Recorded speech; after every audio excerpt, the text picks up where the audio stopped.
Hello and welcome to this week's episode with the collaborative approach in education. This week we're exploring tech-healthy children.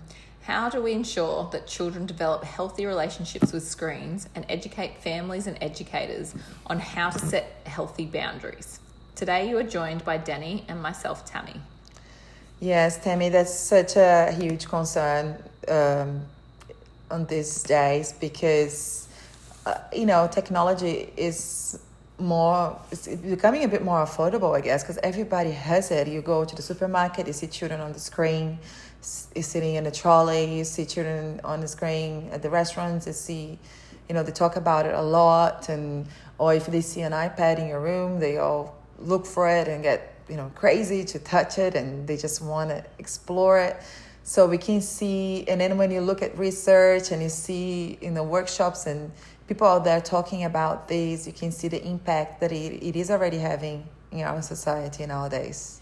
Yeah, I recently went to a professional development with Daniel Sy, and he had made some really great points around technology. And, one of the examples he gave was that he was asking one of his child's friends about what movies he likes to watch. And the child responded that he doesn't like to watch movies. And he followed that up with, why don't you like watching movies? And he said, well, I just don't have the attention span for it because I'm so used to watching reels and YouTube and getting from start to finish so quickly that I don't want to sit there and watch a 2.5 hour movie. I just want to know what the end is. And that to me is just must build so much anxiety around other things and always having to be at the the end, the happy place. They miss the process and what actually, the foundations of why they need to go through all of that. So, and it's those simple life experiences that just builds up what they're going to be like as adults, right? So it's like being able to, to wait and to have to be patient and not to control what's going to happen all the time. So controlling time and being able to focus and have attention span to be able to go through school and through university or so on and go and work somewhere where you have to follow other people's rules and, not in control all the time. I feel like it's really disheartening to hear. And a 7-year-old being aware of that's the reason. It's because I don't have the attention span for it. Yeah, well, I think, when you look at the developing brain as well, they do say that children under 5 shouldn't have screens closer than 1.5 to 2 meters in front of them. They shouldn't be having phones so close to them because the damage that they do to their eyes is actually quite irreversible. So I think when it comes to talking about this kind of stuff, we really need to look at not just educating, obviously, the families on setting really clear, strong boundaries, but making sure within your service, what part does technology play in your service? When you walk around your service, do you see educators putting on a screen to watch something that they could really be doing hands-on and through experience? And I just I think that the place for technology is very, very limited in our space, because a lot of these families are coming to us and they've watched TV in the morning, they're watching it in the afternoon, they've got busy families. So I think the way that we use it has to be, very carefully picked. Yeah, I avoid it as much as I could. The only way I would be showing a video to children would be if it was something, I think in this past 2 years that I was a teacher, was when we were learning about rockets and astronauts and stuff, and then I found a really cool video about these astronauts in space and how things work. So that would be something that I had to show them, but it's in 2 years that's the one video I showed, because I feel and it was really short, because that's, I think, like you said, they're exposed to all these things at home. So at at long day care, they shouldn't be exposed to this. Yeah, and a common theme that I always see, particularly in the above 3-year-old rooms, is that if the child's not resting, then they put number blocks on, or some type of show that they think, we'll educate them through that. But really, they should be reflecting on their practices and think, how can I better the program? And at our service, we do like a rest time activity. The children go outside, they sit under a nice shady area, and they do things like playing board games. They learn how to, win and lose and be disappointed, and how games work, and, it really gets their brains going. Yes. But then, like, they can be doing fine motor skills. They can be reading a story and, like, making up their own stories. There's so many simple things they could be doing. And if you set it up right, it doesn't become chaotic. It becomes something that the children and educators look forward to doing. Yes, I think so too. Because, just learning to slow down their bodies without a screen, it would be the best way. Relying on something else. Yes, so it's like... So then I have heard so many stories of people with like older children too, saying that I've heard a story about this girl. She was telling me that her 13-year-old boy, when he was told that he wouldn't have his phone for 2 hours, all he did was he sat on his bed and just stared up like to the ceiling, waiting for the 2 hours because he couldn't find anything else to do other than being on his phone. And like I say to my son all the time, being bored is a skill. Yes. When he goes, I'm bored, and I'm like, well, go find something to do, because being bored is a skill. And he I hate it when you say that. And I'm like, I get it. But, within 15 minutes, he's off doing some really creative activity, and you think, I'm so glad I set that boundary. Like, it's so important. And for a family not to feel guilty, I think, like, not feeling guilty to say no, and, and having time limits, and, having these really healthy boundaries to make sure that these children, as they get older, like, they want to be outside, they want to connect, they've got this, really good foundation around technology, that they want to be with their friends, they want to be playing, they want to be outdoors, and that all comes back to the families experiencing things with the children, but also the educators showing that they don't need that kind of technology. We can do things through experience, connection, like, and learn together. Yes, I think so too. And I feel like that's a good way to connect with families as well. Communicate these things, sending articles to them every now and then, or some tips on how to navigate those issues, because especially when children are younger than 5, that's when they are exposed to, like the family culture, like what is it that we do in the weekends, and they will have the parents will be the role models of that. So if they are the ones sitting on the couch just watching a TV, or maybe just playing on their phones, like, they can't expect something different from the child, because like, if they say, oh, why don't you just go and play outside, like any other children do, but in their reality, that's not what the kids are doing. They are actually playing on their phones too. So it's like, it has to set the tone, be the example. Like, you go outside with them and show something, at least in the beginning, in the first 5 years, that would they would require a lot of those coaching moments, and learning from you. And then as they get older, they will learn how to apply that, like you said about your child. Like 15 minutes later, he would find something to do because he was exposed to those opportunities beforehand.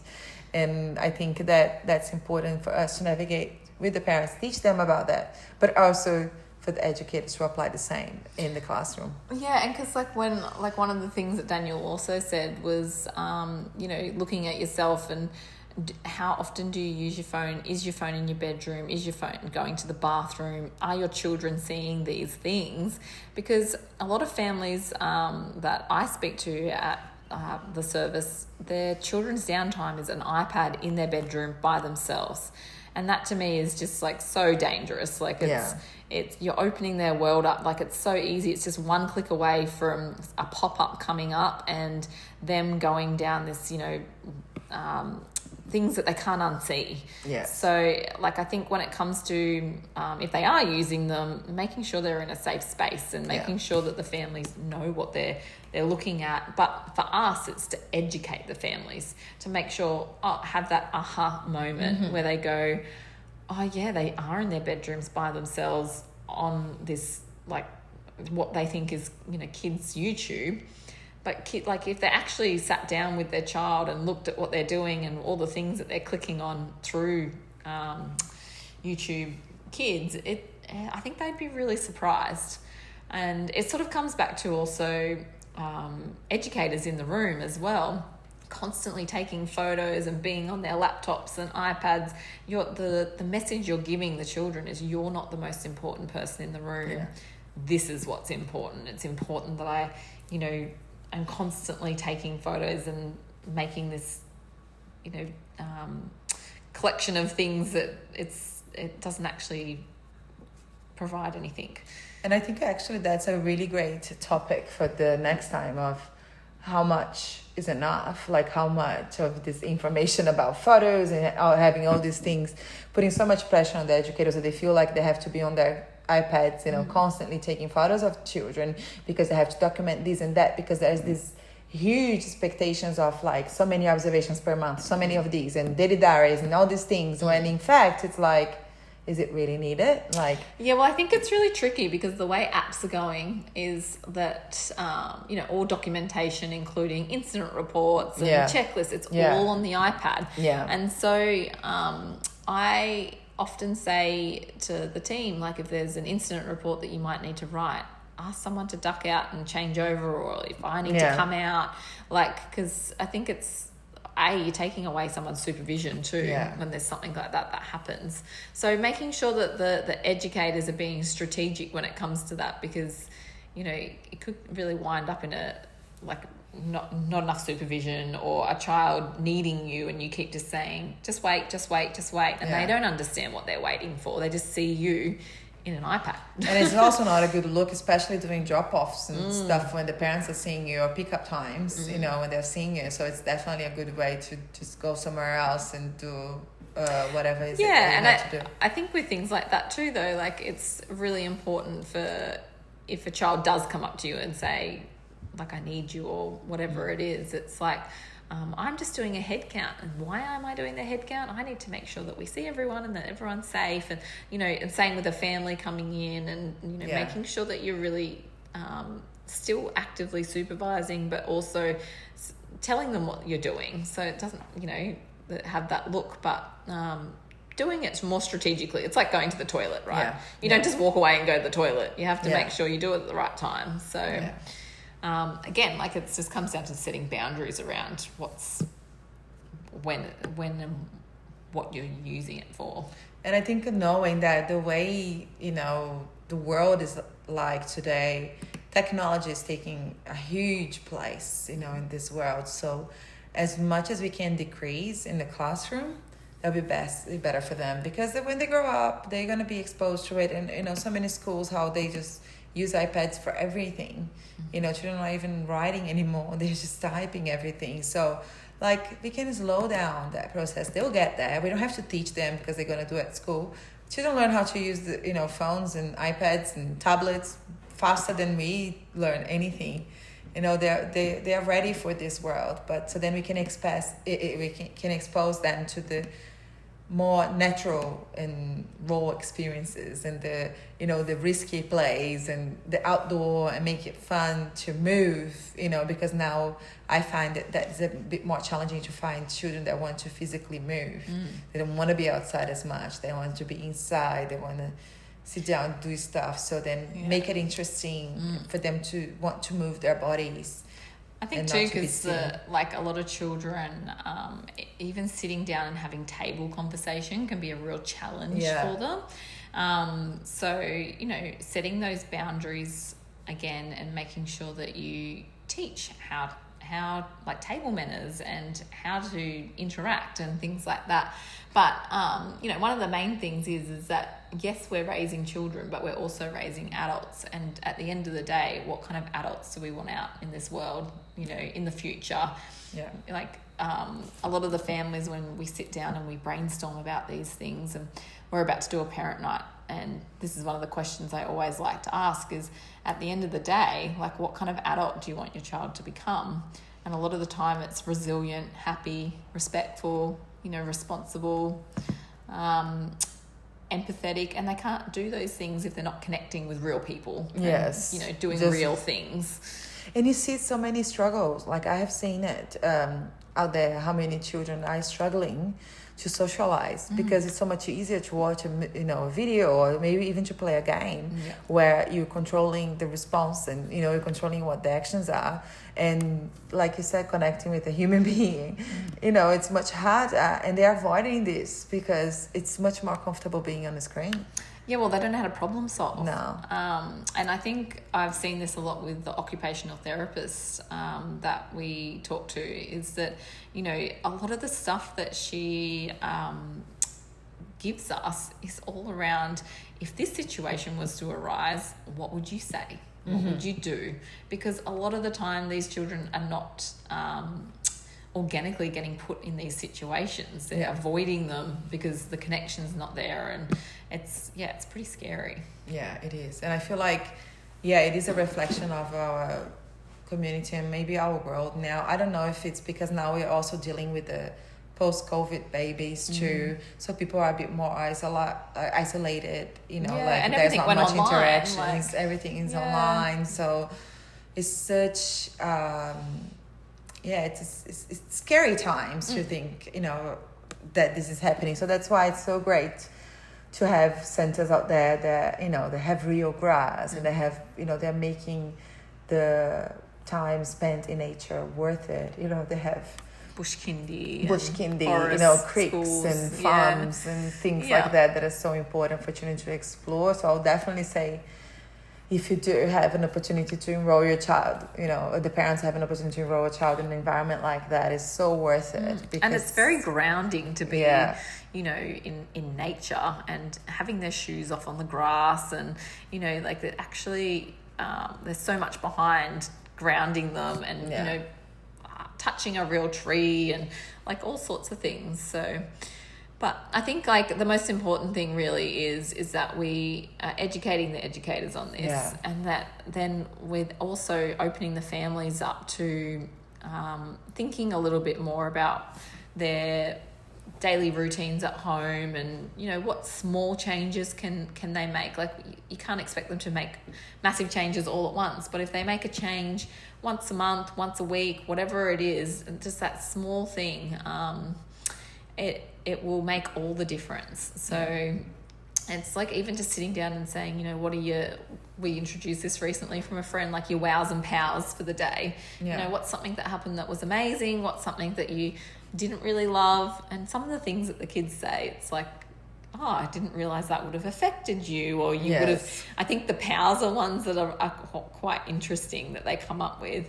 The wows are usually quite easy, but when they come up with these, and you think, oh, like I really know how you're thinking and feeling, and like what's playing on your mind, and I think if you have those open conversations from when they're young, they will come to you when they're old. So, and that's so important when you hit those teenage years, Yes, I do. And you can see the consequences of it so clearly, because like having a teenager now, my son is 13, as some of the conversations we have, it's like, it's unbelievable how aware he is of things, like,